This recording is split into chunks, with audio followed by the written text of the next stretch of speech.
Hello friends, we are going to discuss about our next 6th number lecture in which we are going to study emission of heat radiation.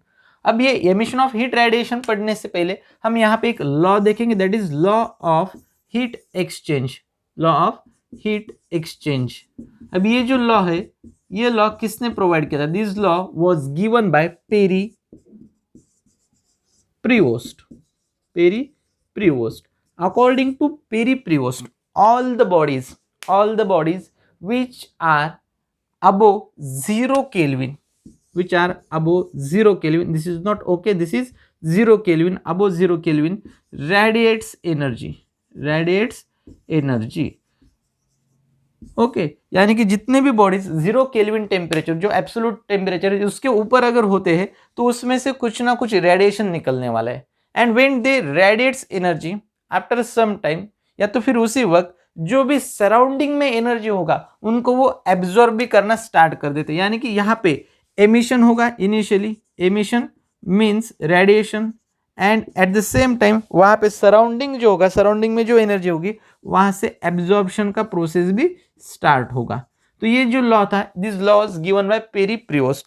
अब ये जो law है, इसके लिए कुछ factors responsible है या कुछ फैक्टर्स के ऊपर ये डिपेंड है. कौन से फैक्टर? कि उस बॉडी का एरिया कितना है, सेकंड थिंग उसका नेचर किस तरह से है, एंड थर्ड वाला टेम्परेचर. सो ये लॉ एप्लीकेबल होगा, लेकिन उसके लिए हमें 3 कंडीशंस कंसीडर करना होगा कि इस बॉडी का टेम्परेचर कितना है, बॉडी का नेचर में सरफेस पॉलिश है या रफ है, इसको कहेंगे हम nature of the surface. Second thing temperature, कि वो किस टेम्परेचर पे, उसका टेम्परेचर अब देखेंगे. अगर टेम्परेचर हाई होता है तो it will radiates more energy. Okay, so high temperature अगर होता है, high temperature, then it is directly proportional to radiation. तो उस केस में टेम्परेचर ज़्यादा रहा तो रेडिएशन ज़्यादा रहेगा, लो टेम्परेचर रहा तो रेडिएशन भी क्या होगा, कम हो जाएगा, रेडिएशन डिक्रीजेस. ओके, इस केस में रेडिएशन जो होगा वो डिक्रीज होगा, और टेम्परेचर ज़्यादा रहा तो रेडिएशन बढ़ने लगेगा. तो इस फैक्टर के ऊपर ये पूरा डिपेंड होता है लॉ ऑफ हीट एक्सचेंज. अब सेकंड थिंग, ये बहुत से बार जो हम समर या विंटर में जो क्लोथ्स पहनते हैं उनका एक स्पेसिफिक कलर भी डिज़ाइन किया गया है. तो जब हम डार्क कलर यूज़ करते हैं तो डार्क कलर के जो क्लोथ्स होते हैं वो ज़्यादा एनर्जी एब्जॉर्ब कर लेते हैं, और जो लाइट कलर के क्लोथ्स होते हैं वो ज़्यादा रिफ्लेक्ट कर देते हैं, जो भी एनर्जी होगा उसको रिफ्लेक्ट करने वाले. इसलिए समर्स में प्रीफर किया जाता है faint colour, and in winter preferred किया जाता है डार्क कलर, क्योंकि जब आप डार्क कलर यूज करोगे तो उस वक्त जो सन से निकलने वाले रेडिएशंस होंगे उसको हमारा क्लोथ ज़्यादा से ज़्यादा एब्जॉर्ब कर लेगा और टेम्परेचर इंक्रीज होगा. उसी तरह से जब लाइट कलर यूज करेंगे हम समर में तो वो एनर्जी को एब्जॉर्ब नहीं बल्कि रिफ्लेक्ट करने वाला, जिसकी वजह से वहाँ पे टेम्परेचर मेंटेन रहेगा. तो ये था basic law of heat exchange. अब बेसिक देखेंगे एमिशन के बारे में कि एमिशन का पूरा प्रोसेस किस तरह से वर्क होता है. Now next point is thermal equilibrium. Basically अगर हम डेफिनेशन देखेंगे तो डेफिनेशन बहुत इजी है. When the temperature of body remains the same, जब किसी बॉडी का टेम्परेचर ही चेंज नहीं होता तो उस बॉडी को कहते हैं इन thermal equilibrium. Okay, equilibrium means balance and thermal means basically temperature से रिलेटेड होता है, या तो फिर टेम्परेचर या तो हीट हम कंसिडर कर सकते हैं. अब बेसिकली देखो, सबसे पहला पॉइंट एब्जॉर्प्शन. जब भी कोई बॉडी एनर्जी को एब्जॉर्ब कर लेता है तो उस वक्त उस बॉडी का जो काइनेटिक एनर्जी होगा वो काइनेटिक एनर्जी इंक्रीज होगा. ओके, जब भी कोई एनर्जी लेता है तो उसके जो पार्टिकल्स होंगे वो वाइब्रेट करना स्टार्ट कर देंगे, उनका इंटरनल एनर्जी जो है वो internal energy that is kinetic energy increase होगा. जब काइनेटिक एनर्जी इंक्रीज होगा तो इसका असर किसके ऊपर होने वाला है? जब हमने प्रीवियस पॉइंट देखा था interpretation of temperature in kinetic theory, तो वहां पे देखा था कि जैसे ही इंटरनल एनर्जी इंक्रीज होगा उस केस में टेम्परेचर भी इंक्रीज होगा. That is internal energy per unit molecule is equals to 2/3 of, हमने लिखा था RT. That is energy is directly proportional to the temperature, जिसकी वजह से यहाँ पे जो टेम्परेचर है वो टेम्परेचर भी इंक्रीज होगा. ओके, अब टेम्परेचर इंक्रीज हुआ अकॉर्डिंग टू जो पेरी प्रीवोस्ट लॉ था, उसने कहा था कि जैसे जैसे टेम्परेचर इंक्रीज होगा उतना रेडिएशन ज़्यादा होगा. यानी कि यहाँ पे तो एब्जॉर्प्शन जो था उसका प्रोसेस चालू था, लेकिन ये प्रोसेस कन्वर्ट हो रहा है अब रेडिएशन में, और यहाँ पे बॉडी जो होगा it will radiates the energy, it will radiates the energy. जितना ज़्यादा टेम्परेचर बढ़ेगा उतना ज़्यादा रेडिएशन होगा। अब देखो इसका रिवर्स प्रोसेस कैसे होगा। अब रेडिएशन हो रहा है तो जैसे रेडिएशन होगा तो टेम्परेचर क्या हो जाएगा, लो टेम्परेचर हो जाएगा। पहले केस में टेम्परेचर बढ़ा था, फिर काइनेटिक एनर्जी क्या हो जाएगी, डिक्रीज हो जाएगी, काइनेटिक एनर्जी डिक्रीज हो जाएगी। यानी कि इस केस में एब्जॉर्प्शन एंड रेडिएशन ये प्रोसेस चलते रहने वाला है। लेकिन ये कब तक चलते रहेगा तो ये डिपेंड करेगा कि वहाँ पे एब्जॉर्प्शन ज़्यादा है, रेडिएशन ज़्यादा है, या तो फिर दोनों इक्वल है। अब देखो अगर किसी बॉडी ने एब्जॉर्प्शन जो है, एब्जॉर्प्शन का रेट उससे ज़्यादा अगर रेडिएट किया, ठीक है, जितना एब्जॉर्प्शन का रेट है उससे ज़्यादा अगर रेडिएट किया तो वहाँ पे बॉडी का टेम्परेचर लो हो जाएगा, बॉडी का टेम्परेचर लो हो जाएगा। लेकिन बॉडी का एब्जॉर्प्शन पावर जो है वो ज़्यादा है रेडिएशन के कंपैरिजन में, तो वहाँ पे बॉडी जो है उसका टेम्परेचर हाई हो जाएगा। तो this are the reason behind why temperature increases और डिक्रीजेस। तो ये था बेसिक पॉइंट कि टेम्परेचर कब बढ़ेगा कब घटेगा। लेकिन जितना एब्जॉर्प्शन का रेट है उतना ही अगर रेडिएशन का रेट होगा, that is absorption equal to radiation रहा, तो उस केस में टेम्परेचर जो है वो टेम्परेचर सेम रहेगा, टेम्परेचर कुछ भी चेंज नहीं होने वाला, टेम्परेचर रिमेन्स अनचेंज। तो जब ये कंडीशन मेंटेन हो जाएगा तो उस वक्त हम कहेंगे कि bodies are in thermal equilibrium. जब rate of absorption equals to rate of radiation हो जाएगा तो उसे कहेंगे हम थर्मल इक्विलिब्रियम। तो इस तरह से ये पूरा प्रोसेस होता है रेडिएशन का एंड एब्जॉर्प्शन का। अब हमें देखना है कि जो रेडिएशन होता है वो हमें कैसे पता चलेगा कि वहाँ पे रेडिएशन हो रहा है या नहीं हो रहा, क्योंकि जो रेडिएशन होता है वो इलेक्ट्रोमैग्नेटिक वेव्स के फॉर्मेट में होता है और पूरे जो वेव्स है उनको हम देख नहीं सकते। तो बेसिकली हमें कैसे पता चलेगा, तो समझो यहाँ पे कोई बॉडी है और ये एट रूम टेम्परेचर है, एट रूम टेम्परेचर। ओके, तो अब जो पेरिप्रियोस था उसने कहा था कि 0 केल्विन के ऊपर होगा तो हर बॉडी रेडिएट करता है। यहाँ तो रूम टेम्परेचर है यानी कि 0 से ऊपर है तो ये बॉडी यहाँ पे कुछ ना कुछ एनर्जी का रेडिएशन करता रहेगा। लेकिन यहाँ से जो रेडिएशन निकलते हैं वो हमें दिखाई नहीं देते। एक्चुअली ऑल बॉडीज रेडिएट, जो लॉ था according to that law all bodies radiate energy above the 0 Kelvin, लेकिन हमें वो दिखाई नहीं देगा क्योंकि यहाँ पे जो रूम टेम्परेचर है इट इज लो, जो रूम टेम्परेचर है ये लो टेम्परेचर है, 0 से ऊपर है फिर भी ये टेम्परेचर लो है, जिसके वजह से यहाँ से जो वेवलेंथ बाहर निकलेगा, जो एनर्जी का वेवलेंथ बाहर निकलेगा ये लॉन्ग वेवलेंथ होगा, लॉन्ग वेवलेंथ। अब जब वेवलेंथ लॉन्ग होता है यानी कि इसका रेंज विजिबल से ज्यादा हुआ तो हमें वो वेवलेंथ दिखाई नहीं देगा, वो हमें दिखाई नहीं देगा। Okay, so for long wavelength temperature is low. लेकिन अगर समझो किसी बॉडी को हमने टेम्परेचर प्रोवाइड किया और टेम्परेचर प्रोवाइड करने के बाद इसका टेम्परेचर इंक्रीज होगा और जब ये हाई टेम्परेचर पे चला जाएगा तो this body will again radiate the energy. जैसे ये एनर्जी रेडिएट करेगा तो यहाँ पे इसका कलर, जो बॉडी का कलर है वो कलर भी चेंज होने लगेगा। Okay, it becomes red hot. Okay, तो यहाँ पे हमें जो रेड कलर दिखाई देगा उसका जो वेवलेंथ होगा वो वेवलेंथ शॉर्ट होता है, वो वेवलेंथ शॉर्ट होता है जिसके वजह से वो हमें विजिबल होता है। तो ये था बेसिक कि कौन सा विजिबल रहेगा रेडिएशन, कौन सा विजिबल नहीं रहेगा। तो it depends the length of wavelength. वो वेवलेंथ अगर ज़्यादा लंबा होगा, लॉन्ग होगा तो वो हमें दिखाई नहीं देगा, लेकिन जो वेवलेंथ होगा वो अगर शॉर्ट रहता है तो वो हमें विजिबल होता है। अब लॉन्ग एंड शॉर्ट वेवलेंथ किसके ऊपर डिपेंड होते हैं, दोनों फैक्टर्स डिपेंड होते हैं टेम्परेचर के ऊपर। अगर टेम्परेचर लो रहा तो वेवलेंथ ज़्यादा होगा, इसका मतलब temperature and wavelength are inversely proportional. Simply इसे याद रखो कि temperature and wavelength are inversely proportional, या तो फिर हम इस तरह से भी लिख सकते हैं कि lambda is inversely proportional to the temperature. तो ये बेसिक था और यहाँ से ये हमें समझ में आ रहा है कि दोनों में रिलेशन क्या है। ओके, तो यही रिलेशन आगे चल के हमें यूज करना है, एक लॉ में देखेंगे वो लॉ भी एग्जैक्टली क्या होता है। Now we are going to discuss about next point, emissive power. अब एमिसिव पावर या तो फिर रेडिएंट पावर जो होता है वो हमें देखना है कि किस तरह से काम करने वाला है।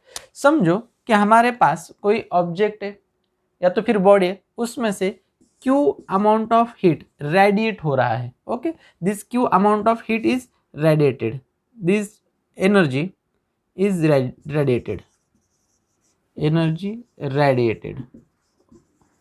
सेकंड, अब ये जो एनर्जी रेडिएशन है ये कुछ फैक्टर्स के ऊपर डिपेंड होता है। जो क्यू यहाँ पे रेडिएट होने वाला है वो डिपेंड होता है एरिया के ऊपर, इसलिए एरिया। And third, time. अब कैसे इन दोनों फैक्टर्स के ऊपर रेडिएशन डिपेंड होता है, समझो कि हमारे पास एक ग्लास है और इस ग्लास के अंदर कुछ हॉट वाटर हमने रखा है, तो और एक प्लेट है और इस प्लेट के अंदर भी हमने कुछ वाटर रखा है। ओके, अब देखा जाए तो इस प्लेट का जो एरिया है ये बड़ा है और ग्लास का जो एरिया निकलेगा वो एरिया छोटा निकलेगा। तो दोनों का जो वाटर का टेम्परेचर वो अगर सेम है और कुछ देर के लिए इनको एटमॉस्फेयर में रखा जाएगा तो हमें पता चलेगा कि जो प्लेट है, प्लेट में जो वाटर होगा वो जल्दी ठंडा हो जाएगा। और जल्दी ठंडा क्यों हुआ? क्योंकि यहाँ से हीट जल्दी रेडिएट हुई, बल्कि ग्लास में से जो हीट रेडिएट होगा उसका रेट कम होगा। तो ये वाले शेप का एरिया ज़्यादा है तो इसने ज़्यादा एनर्जी रेडिएट कर दिया, जिसकी वजह से उसका टेम्परेचर लो हो गया। इसलिए जो एनर्जी रेडिएट होने वाली है वो डिपेंड होने वाली एरिया के ऊपर। सेकंड थिंग होगी टाइम। हमने इसको 2 मिनट के लिए रखा एंड 5 मिनट के लिए रखा। जब 2 मिनट के लिए रखेंगे तो इसका टेम्परेचर कुछ कम होगा, लेकिन आफ्टर 5 मिनट्स इसका टेम्परेचर बहुत कम हो जाएगा, यानी कि 5 मिनट्स में ये ज़्यादा एनर्जी रेडिएट करने वाला है। इसलिए ये डिपेंड होगा टाइम पे। तो जो रेडिएशन होता है वो डिपेंड होता है एरिया, टाइम एंड थर्ड होगा nature. Okay, this is not a physical quantity, लेकिन इसके ऊपर डिपेंड होता है नेचर। नेचर में क्या होगा कि वहाँ पे जो सरफेस है वो सरफेस पॉलिश है, रफ सरफेस है, या फिर कोटिंग के वाला कोई पेंटेड ब्लैक या सिल्वर कलर का कोटिंग है, ये होता है नेचर। तो आप देखेंगे कि यहाँ पे समझो जो क्यू है, this Q is directly proportional to this area and time T. Okay, therefore Q directly proportional to area and time. जितना ज़्यादा एरिया होगा उतनी एनर्जी रेडिएट ज़्यादा होगी, जितना ज़्यादा टाइम हम देंगे उतना ज़्यादा वो रेडिएट करेगा। देयरफॉर Q इक्वल्स टू, यहाँ पे Q divided by 80 equals to आ जाएगा एक कांस्टेंट, दैट इज R। तो यहाँ पे जो R हमें मिला तो वो R is called as emissive power. So यहाँ से हम एमिसिव पावर का डेफिनेशन बना सकते हैं, या तो फिर इसका जो यूनिट है वो यूनिट भी हम बना सकते हैं। सो R एमिसिव पावर या तो फिर radiant power is the amount of heat radiated, that is Q, पर यूनिट एरिया पर unit time, that is divided by A into T, is called as emissive power और रेडिएंट पावर। ठीक है, अब यहां से हम इसका यूनिट निकाल सकते हैं। यूनिट जो एनर्जी रेडिएट हुई तो या एनर्जी का यूनिट जूल, एरिया का मीटर स्क्वायर, टाइम का second. So joule per second, watt per metre square. Okay, that is the energy radiated per unit time per unit area equals to watt per metre square. तो ये था basic emissive power. अब हमने कहा था कि emissive power कुछ factors के ऊपर डिपेंड होता है, उसमें से एक फैक्टर था नेचर। लेकिन नेचर हमने कहा कि it is not physical quantity. तो जब भी हमें एमिसिव पावर कंपेयर करना होता है, इस प्रॉब्लम को ओवरकम करने के लिए हम किसी भी ऑब्जेक्ट का जो एमिसिव पावर होता है उसे किसी स्टैंडर्ड ऑब्जेक्ट के साथ हमें कंपेयर करना पड़ेगा। तो हम देखेंगे emissive power of black body. अब एमिसिव पावर जो होता है ब्लैक बॉडी का वो सबसे ज्यादा है।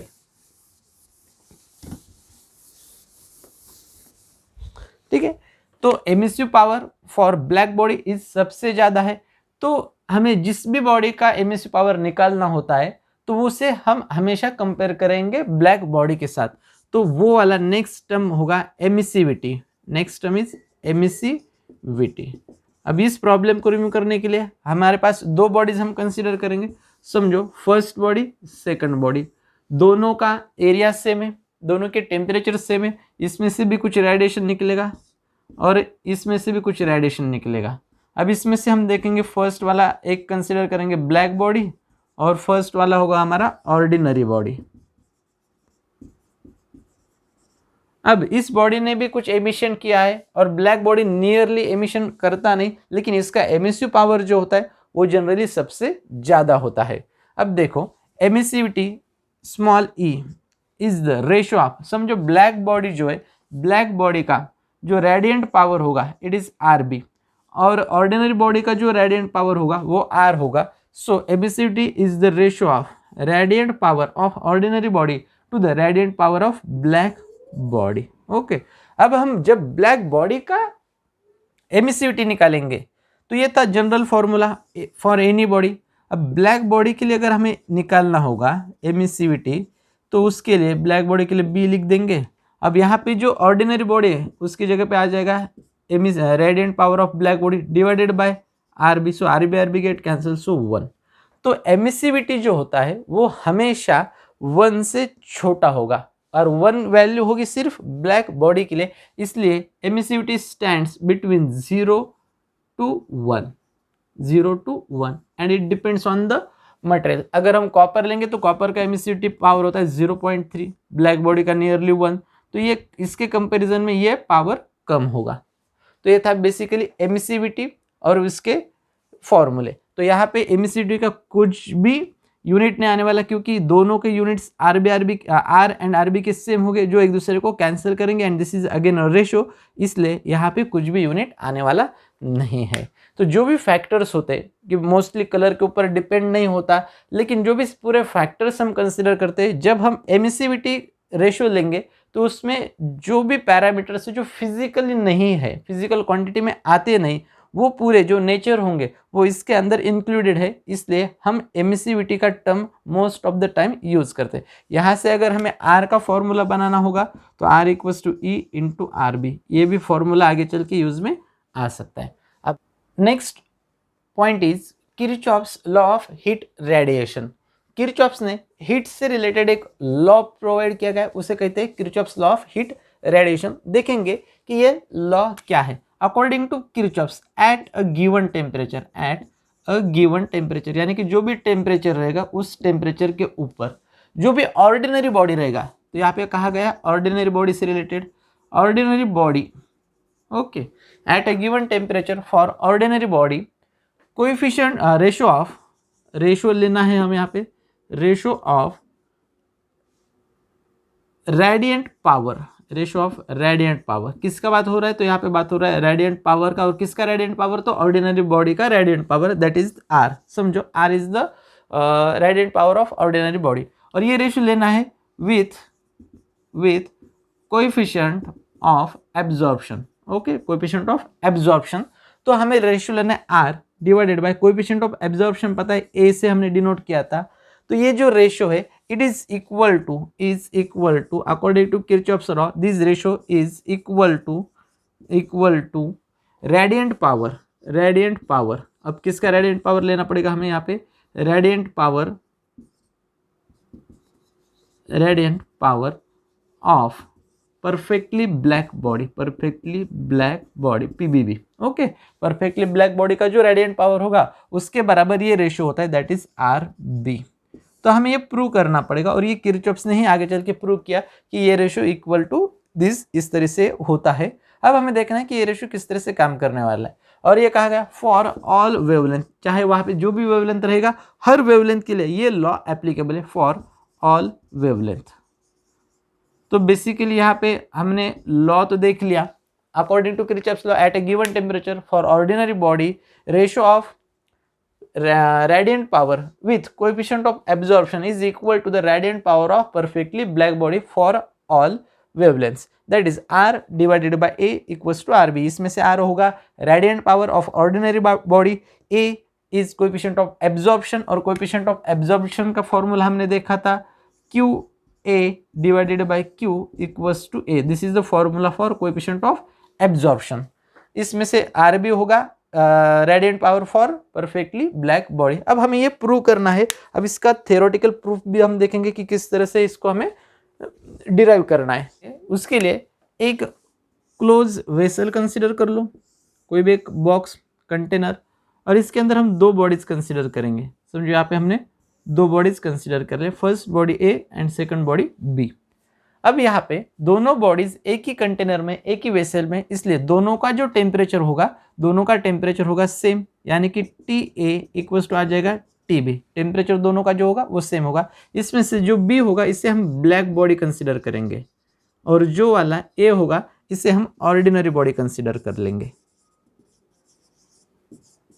ओके, अब यहाँ पे दोनों बॉडी का जो एरिया होगा उसे यूनिट एरिया कंसिडर करेंगे, यानी कि 1 मीटर स्क्वायर कंसिडर कर लो, ठीक है। एंड जो टाइम होगा वो भी 1 सेकंड का कंसिडर कर लेंगे, यानी कि जिसे यूनिट टाइम कंसिडर कर लेंगे। तो दोनों जो पैरामीटर्स होंगे area and time, this are unit. ये यूनिट है, इसको आपको याद में रखना बहुत ज़रूरी है, क्योंकि ये पूरा इसी के ऊपर डिपेंड होगा। अब समझो कि both bodies are expose to some radiant energy. समझो हमने इसको, दोनों बॉडीज को Q amount of radiant energy provide किया। ओके, तो अब देखो ऑर्डिनरी बॉडी के लिए क्या होगा एंड ब्लैक बॉडी के लिए क्या हो सकता है। तो हम निकालेंगे पहला ऑर्डिनरी बॉडी के लिए पूरा। अब जब हमने Q amount of energy provide किया, किसको प्रोवाइड किया? Q amount of energy, we are supplying Q amount of energy to the body A. तो बॉडी ए ऑर्डिनरी बॉडी है, इसलिए पूरा का पूरा तो एब्जॉर्ब नहीं करने वाला। इस क्यू में से कुछ पोर्शन ये ऑर्डिनरी बॉडी एब्जॉर्ब कर लेगा। तो वो जो पोर्शन होगा ये क्यू सप्लाइड है, ओके, सप्लाइड रेडिएंट एनर्जी। इसमें से क्यू ए जो होगा इट इज एब्जॉर्ब, लेकिन कितना एब्जॉर्ब हुआ इस बॉडी के कोएफिशिएंट ऑफ एब्जॉर्बिविटी के ऊपर डिपेंड होगा, या तो फिर कोएफिशिएंट ऑफ एब्जॉर्प्शन जिसे कहते हैं। Therefore we know Q A divided by Q equals to A, okay, equals to A, that is the coefficient of absorption. Therefore कितना एब्जॉर्ब हुआ क्यू ए, इसका formula equals to Q into A. Okay, ये हमने first formula derive किया, the amount of radiant energy absorb by ordinary body. So ordinary body ने इतना amount of energy absorb किया। अब हमें बेसिक पता है कि जब ये दोनों बॉडीज इक्विलिब्रियम में होंगे, तब इस केस में जो भी बॉडी जितना एब्जॉर्ब करेगा उतना वो क्या करने वाला है? एमिट करने वाला है। उतना वो क्या करने वाला है? रेडिएट करने वाला है। तो बॉडी ए ने कितना रेडिएट किया, जितना एब्जॉर्ब उतना वो क्या करने वाला है? रेडिएट करने वाला है। तो अब निकालेंगे बॉडी ए के लिए कितना रेडिएशन होगा। तो समझो R is the amount of radiant power, R is the radiant power for body A. अब रेडिएंट पावर का फॉर्मूला हमें पता है, Q divided by A into T. अब Q यानी कि क्या, कि अमाउंट ऑफ हीट रेडिएट करने वाला, और कितना रेडिएट किया? जितना एब्जॉर्ब किया। एब्जॉर्ब कितना किया? QA। सो यहाँ पे लिखेंगे QA, यहाँ पे हम लिखेंगे रेडिएटेड, ओके, Q रेडिएटेड, और कितना रेडिएट किया? जितना एब्जॉर्ब किया, डिवाइडेड बाय टाइम, और ये 1 हमने कंसिडर किया था, तो ये आ गया QA। और QA का वैल्यू क्या है? Q into A। Okay, so ordinary body का फॉर्मूला आ गया हमारे पास Q into A equals to R। ये पूरा ऑर्डिनरी बॉडी के लिए स्टेटमेंट। ओके, अब देखेंगे ब्लैक बॉडी के लिए किस तरह से इक्वेशन बनता है। जैसे ब्लैक बॉडी का इक्वेशन बन जाएगा, ये इजीली हम डिराइव कर सकते हैं। और हमें रेशियो क्या डिराइव करना है? हमें रेशियो डिराइव करना है R divided by A equals to RB, ठीक है। इसको हमें प्रूव करना है। अब ये ऑर्डिनरी का पूरा सेशन खत्म हो गया। अब समझो same amount Q is provided to this black body. जब इस ब्लैक बॉडी को Q amount of energy provide की जाएगी, तो ब्लैक बॉडी की प्रॉपर्टी क्या होता है? जितना सप्लाई करेगा उतना वो एब्जॉर्ब कर लेगा, जितना हम सप्लाई करेंगे उतना वो क्या कर लेगा? एब्जॉर्ब कर लेगा। तो वो रेडिएट भी कितना करेगा? उतना ही रेडिएट करेगा जितना उसने एब्जॉर्ब किया। तो for perfectly black body radiant power कितना होता है? RB। ओके, इसका रेडिएंट पावर हम कंसिडर करेंगे RB। So RB equals to again formula Q divided by AT equals to आ जाएगा Q। यहाँ पे जो Q है it is radiated energy, that is emitted. लेकिन कितना एमिट किया? तो परफेक्टली ब्लैक बॉडी का क्या होता है? वो जितना एब्जॉर्ब करेगा उतना एमिट करेगा। क्यों? क्योंकि यहाँ पे जो गुड एब्जॉर्बर होते हैं they are good emitters, okay, they are good emitters. तो यहाँ पे ये आ जाएगा एमिट किया, और एमिट कितना किया था? जितना एब्जॉर्ब कितना किया? Q। So RB equals to Q। ये हुआ हमारा सेकंड इक्वेशन। ये this is a second equation. अच्छी तरह से समझो। इस Q में आप कंफ्यूज मत हो जाना कि आपको क्या निकालना है और कहाँ पे किसका वैल्यू रखना है। तो अब हमारे पास दो इक्वेशंस आ गए, फर्स्ट वाला एंड सेकंड वाला। दोनों में जो Q था वो हमने सेम ही प्रोवाइड किया था, यानी कि RB का वैल्यू कितना है Q, तो इस इक्वेशन 1 को हम रिप्लेस करेंगे। तो इक्वेशन 1 में Q is replace by RB, so equation 1 becomes RB equals to RB into coefficient of absorptivity A equals to R। Therefore ये इसको डिवाइडेशन में चला जाएगा, R divided by A equals to RB। तो इस तरीके से हमने इसको प्रूव किया and this is a theoretical proof. Okay, तो ये था Kirchhoff's law of heat radiation.